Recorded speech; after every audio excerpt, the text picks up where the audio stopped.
Mari dimulai. Bismillahirrahmanirrahim. Ada yang perlu ditanyakan dari brosurnya? Ada beberapa pertanyaan dari brosur, Ustaz. Yang pertama, brosur halaman pertama, hadis yang pertama. An Aisyah radhiyallahu anha qalat, kanat Quraisyun tasumu Asyura fil jahiliyati wa kana Rasulullah sallallahu alaihi wasallam yasumuhu. Falamma hajara ilal madinati shamahu wa amara bisiyamihi. Falamma furida syahru ramadana qala man syaa'a shamahu wa man syaa'a tarakahu. Rawahu Muslim. Dari Aisyah radhiyallahu anha, ia berkata, dahulu kaum Quraisy berpuasa Asyura pada masa jahiliyah dan Rasulullah sallallahu alaihi wasallam juga berpuasa. Maka setelah berhijrah ke Madinah, beliau tetap berpuasa Asyura dan memerintahkan kepada para sahabat untuk berpuasa pada hari itu. Kemudian setelah diwajibkan puasa di bulan Ramadan, maka beliau bersabda, barang siapa yang ingin berpuasa Asyura silahkan berpuasa, dan barang siapa yang ingin meninggalkannya silahkan tidak berpuasa.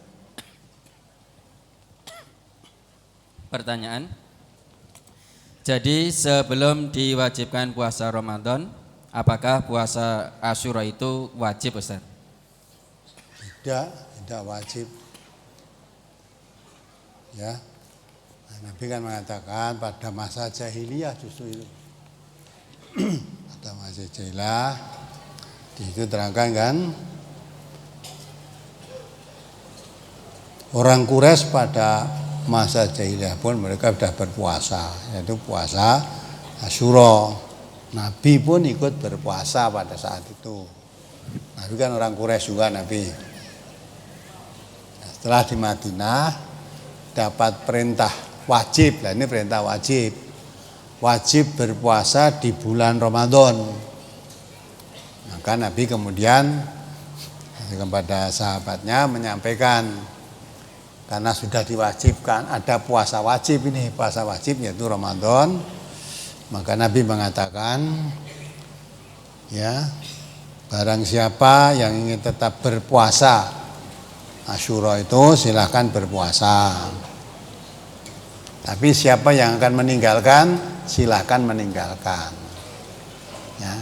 Jadi ketika Nabi puasa Asyura itu belum ada teguran, larangan, apa diperintah, belum. Tapi setelah di Madinah, di situ diterangkan, diturunkan ayat kutiba alaikumusiyam, diwajibkan kamu berpuasa. Nah, setelah wajib bulan Ramadan puasa itu, sahabat Nabi dianjurkan oleh Nabi SAW yang mau berpuasa bulan Asyura selain Ramadan, artinya wajibnya bulan Ramadan, tapi yang masih ingin berpuasa bulan Asyura tadi silakan berpuasa. Yang ingin meninggalkannya silakan meninggalkan. Nah, jadi puasa Ramadan setelah diwajibkan umat Islam boleh puasa Asyura, boleh tidak puasa. Berarti hukumnya puasa Asyura itu hukumnya sunnah, yang wajib bulan Ramadan itu puasa Ramadan. Apalagi? Halaman 1 masuk ke halaman 2. Ani bin Abbas radhiyallahu anhu qadima Rasulullah sallallahu alaihi wasallam al-Madinata fawajadal yahuda yasumuna yauma Asyura. Fasu'ilu an dzalika faqalu hadzal yaumul ladzi adharallahu fihi Musa wa bani Israila ala fir'auna wa nahnu nasumuhu ta'dziman lahu. Faqala Nabi sallallahu alaihi wasallam nahnu aula bi Musa minkum fa amara bi saumihi. Rawahu Muslim. Dari Ibnu Abbas radhiyallahu an, ia berkata, ketika Rasulullah sallallahu alaihi wasallam tiba di Madinah, beliau mendapati orang-orang Yahudi berpuasa Asyura. Lalu mereka ditanya Rasulullah sallallahu alaihi wasallam tentang hal itu. Maka jawab mereka, hari ini adalah suatu hari yang Allah memberikan kemenangan kepada Nabi Musa dan Bani Israel atas Fir'aun. Maka kami berpuasa pada hari ini untuk mengagungkannya. Lalu Nabi sallallahu alaihi wasallam bersabda, kalau begitu kami lebih berhak terhadap Nabi Musa daripada kalian. Kemudian beliau memerintahkan untuk berpuasa Asyura. Hadis riwayat Muslim. Pada kalimat lalu Nabi SAW, kalau begitu kami lebih berhak terhadap Nabi Musa daripada kalian. Yang dimaksud kami lebih berhak terhadap Nabi Musa daripada kalian, ini berhak dalam hal apanya, Ustaz? Ya, berhak berpuasa tadi kan. Mereka berpuasa karena hari itu dikatakan Yahudi tadi kemenangan antara Musa dengan siapa? Fir'aun. Nah, kalau begitu saya lebih berhak mempuasai itu karena sama-sama nabi kan. Nabi Musa ya nabi, diberi kemenangan atas musuh bebuyutannya yaitu Fir'aun. Nah, hari kemenangan Musa dan Fir'aun itu orang Yahudi sama berpuasa. Nah, kalau begitu Nabi merasa lebih berhak untuk berpuasa, ikut memuliakan, mensyukuri ya, kemenangan Musa dengan Fir'aun tadi. Yang lebih berhak itu hanya lebih berhak berpuasa gitu loh. Apalagi berikutnya pada halaman 6 arti hadis yang panjang terdapat kalimat pada hari itu Allah menebusi atau mengganti Nabi Ismail dari sembelian. Maksudnya bagaimana? Apa pas Nabi Ismail mau disembelih tiba-tiba Nabi Ismail berubah menjadi kibas? Apa malaikat Jibril menyampaikannya dulu kepada Nabi Ibrahim, Ustaz? baru saja lewat tuh ketika itu kamu nggak ngaji ya? Baru saja kita peringati kok. Masa tiba-tiba uang itu dadi wedhus ya, Pak ya.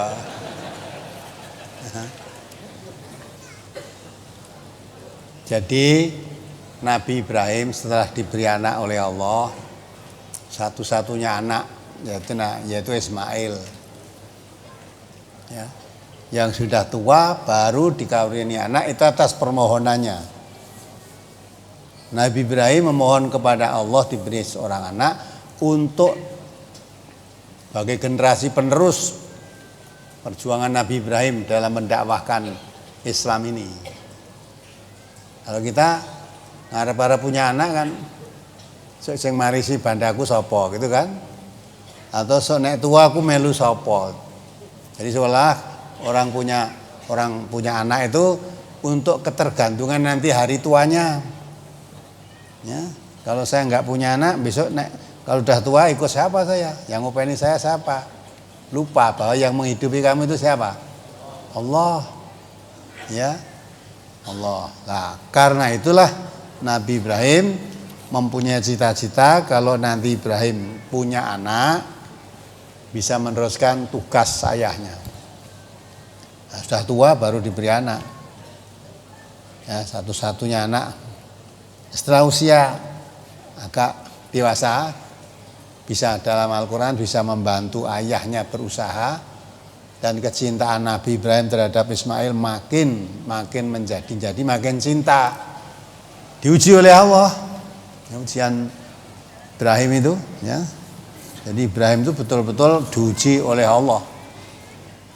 Ya, sampai di mana kecintaan Ibrahim dengan kecintaannya Ibrahim kepada anaknya Ismail dengan kecintaan Ibrahim pada Allah lebih cinta mana? Nah, itu diuji oleh Allah itu. Kalau lebih cinta kepada anaknya, tentu perintah Allah untuk menyembelih anaknya tadi tentu tidak mau. Tidak mau itu. Kalau kecintaannya kepada Allah lebih mencintai daripada anaknya yaitu Ibrahim, tentu akan dilaksanakan perintah itu. Coba dibaca dalam surat Mumtahanah ayat 4 itu.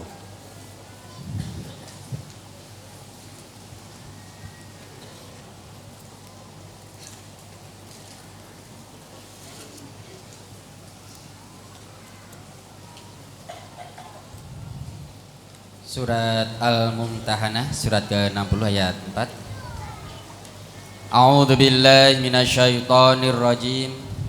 Qad kanat lakum uswatun hasanatun fi Ibrahim walladzina ma'ah id qalu liqaumihim inna bura'a'u minkum wa mimma ta'buduna min dunillah kafarna bikum wa bada bainana wa bainakumul adawatu wal baghdha'u abadan hatta tu'minu billahi wahdahu illa qawla Ibrahim li abihi la astaghfiranna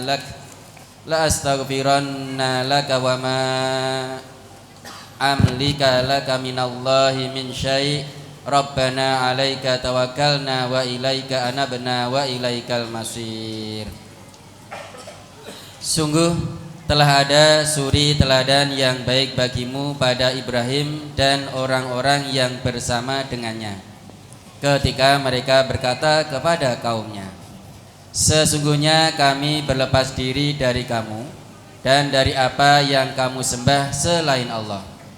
Kami mengingkari kekafiranmu dan telah nyata antara kami dan kamu ada permusuhan dan kebencian buat selama-lamanya sampai kamu beriman kepada Allah saja. Ya, perhatikan itu.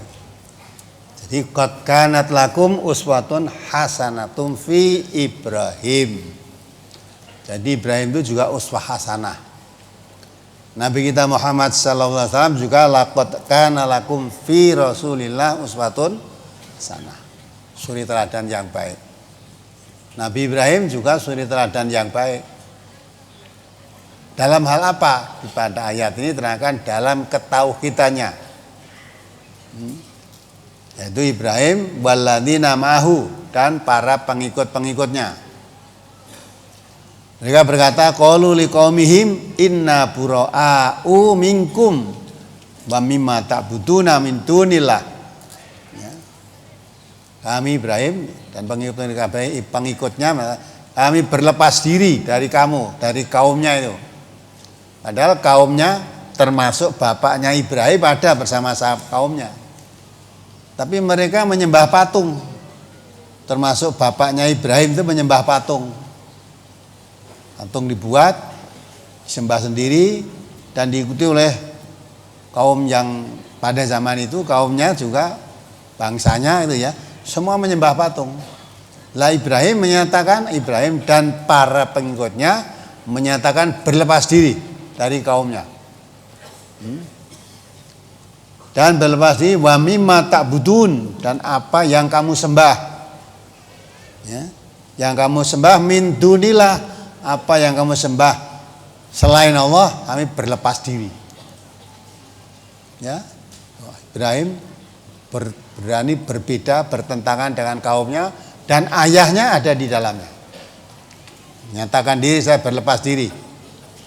Ya, dengan apa yang kamu sembah, tidak mau mengikuti yang kamu sembah, patung-patung yang disembah Ibrahim tidak mau, apapun resikonya.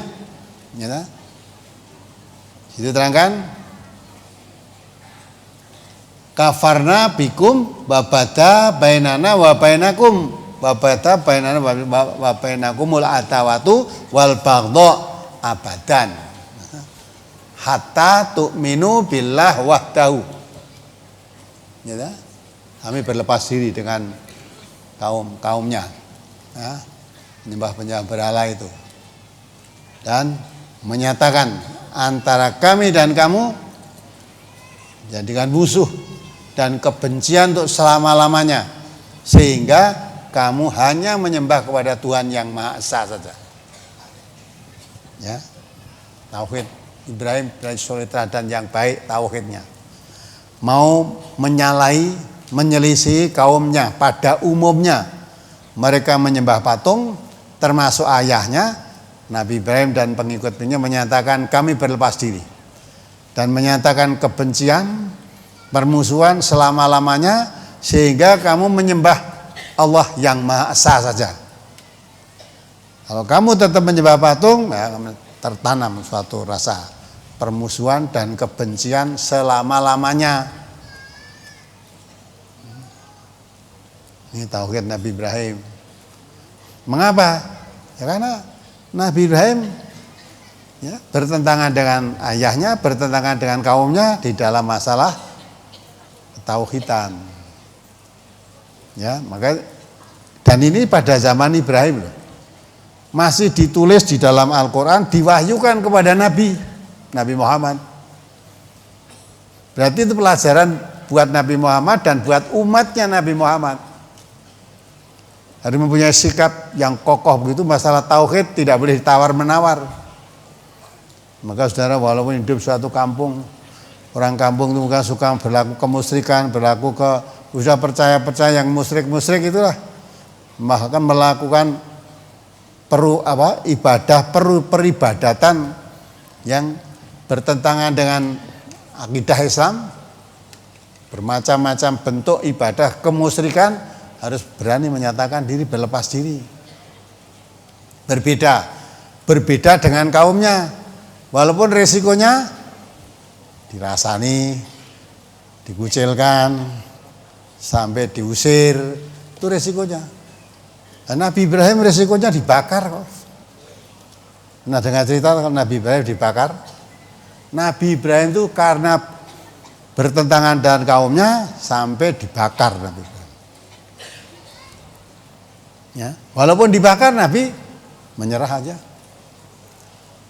Maka setelah betul-betul dibakar, api itu mempunyai sifat membakar, panas. Tapi ketika Nabi Ibrahim dibakar, Allah firmankan kepada api itu, ya naru kuni bardan wa salaman ala Ibrahim. Ya, hai api, ya, jadilah kamu, ya, dinginlah kamu untuk keselamatan untuk Nabi Ibrahim. Bardan wa salaman ala Ibrahim. Jadi api yang biasanya panas membakar itu ketika dipakai membakar Ibrahim, jadilah api itu dingin, sejuk, ya, dan selamatkanlah Ibrahim. Maka dalam riwayat itu bahan bakar yang untuk membakar Ibrahim itu habis, terbakar, Ibrahim utuh, tidak terbakar. Ini Ibrahim pun tidak mengerti kalau dirinya dibakar tidak akan terbakar, ya tidak tahu. Nah, maka kepada anaknya juga begitu. Coba dibaca surat As-Saffat dari ayat 100 sampai 108. Orang kok dunyu gerak wedhus itu enggak, coba dibaca ayatnya.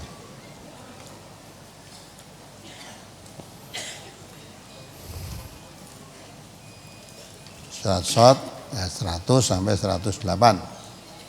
Surat As-Saffat surat ke-37 dari ayat 100 sampai 108. As-Saffat, ya. Rabbi habli minas salihin fabasyarnahu bigulamin halim. Falamma balagha ma'hu sya'ya qala ya bunayya inni ara fil manami anni atbahuka fanzur madza tara. Qala ya abati fa'al ma tu'mar. Satajiduni insyaallahu minas sabirin.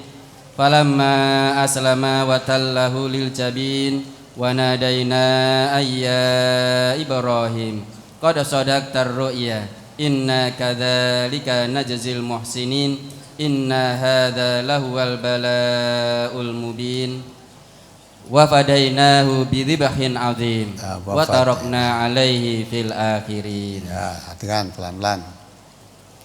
Ya Tuhanku, anugerahkan kepadaku seorang anak yang termasuk orang yang soleh. Ya, ini kita pertama kali Nabi Ibrahim mohon kepada Allah, Rabbi habli minas sholihin. Ya Allah, karuniailah kepadaku seorang anak yang soleh, ya, yang betul-betul taat pada Allah, yang soleh. Itu pertama, permohonan Nabi Ibrahim kepada Allah supaya diberi anak yang soleh. Kemudian selanjutnya diterangkan permohonannya dikabulkan terus. Maka kami beri kabar gembira kepadanya dengan kelahiran seorang anak yang sangat sabar, yakni Ismail. Ya, fabasyarnahu bi ghulamin halim. Permohonan Ibrahim dikabulkan, maka diberi kabar gembira bahwa permohonanmu kepada Allah supaya diberi anak yang soleh dikabulkan oleh Allah. Akan diberi anak yang sangat sabar, yaitu Ismail. Nah, setelah itu terus Maka ketika anak itu sampai pada umur sanggup berusaha bersamanya, Ibrahim berkata, "Wahai anakku, sesungguhnya aku bermimpi bahwa aku menyembelihmu. Maka pikirkanlah bagaimana pendapatmu." Nah, ini ujian kan. Tadi sampai dibakar, sekarang setelah punya anak diuji lagi. Walamma balagha mahu sa'ya, ketika anak yang diberikan oleh Allah itu sudah sampai umur yang bisa membantu ayahnya dalam berusaha, pokoknya bekerja bersama-sama ayahnya, membantu apa yang dilakukan oleh ayahnya.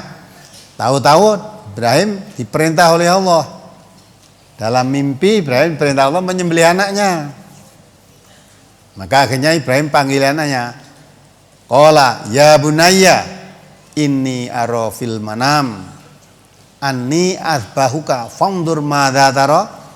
Hei anakku, saya lihat kamu di dalam mimpi untuk menyembelih kamu. Bagaimana pendapatmu? Jadi seorang nabi itu kalau mimpi itu wahyu. Jadi singkatnya, saya diperintah oleh Allah melalui mimpi saya untuk menyembelih kamu. Bagaimana pandanganmu? Bagaimana pendapatmu? Yang mau disembelih itu ditanya. Ya, maka Ismail pun menjawab, ya, menjawab itu. Qala ya abati fa'al ma tu'maru satajiduni insyaallah. Hai ayah, apa yang diperintahkan oleh Allah kepadamu laksanakanlah. Dengan kata lain, sembelih ya aku. Insyaallah kamu akan menemui aku orang yang sabar.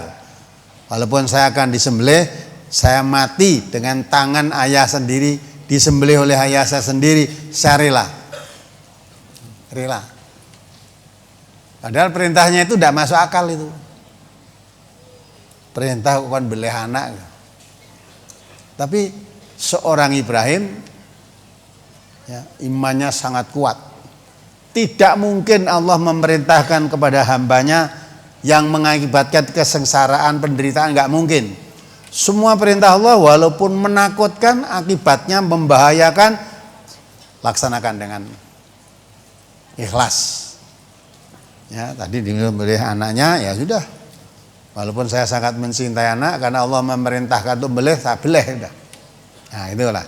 Anaknya kebetulan ya begitu.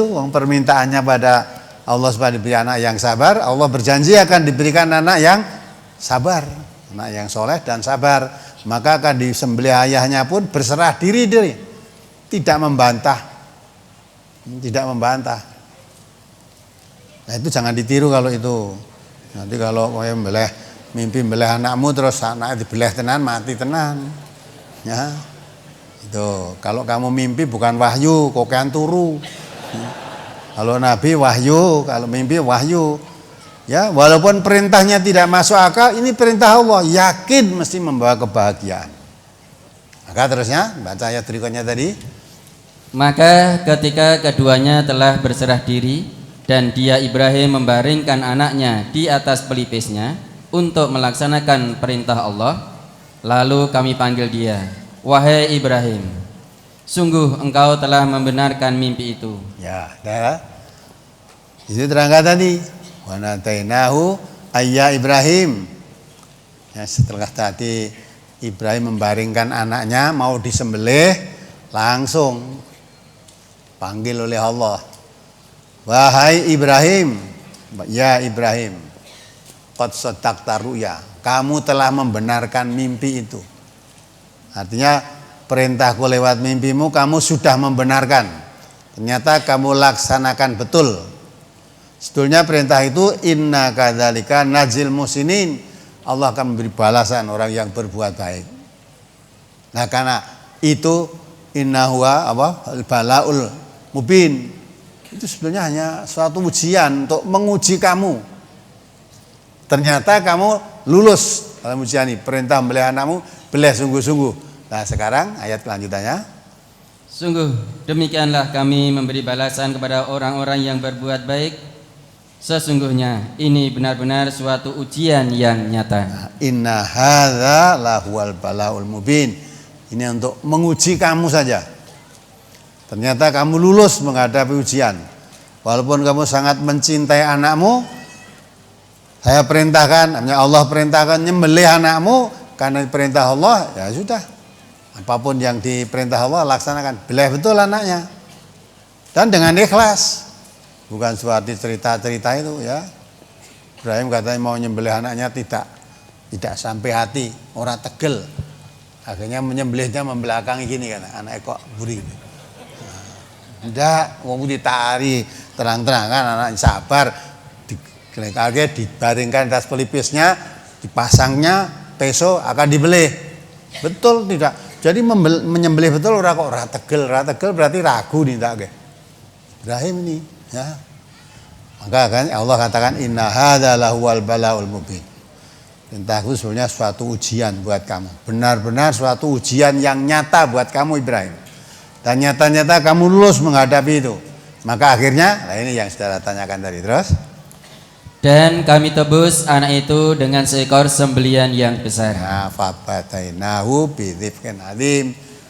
Kami tebus dengan sembelian besar. Maksudnya jangan kamu teruskan menyembelih anakmu itu, tapi gantilah dengan sembelian yang besar. Ya. Untuk menyembelih anakmu ujian bagi kamu. Ternyata tak uji kamu lulus. Dah sekarang jangan diteruskan menyembelih anakmu itu, tapi gantilah sembelian yang besar. Maka syarat untuk korban itu ya, binatang yang dikorbankan harus sehat, waras, gemuk, ya dah, besar gitu loh. Aja nek korban milih golek sing cilik dhewe. Sing rada murah gitu dah. Nah, ini perbandingannya itu menyembelih anak. Ya. Anakmu tidak jadi sembelih, ganti sembelihan yang besar. Ya, tentu mau dari pembelian anak, mau ganti apa saja tentu mau kan.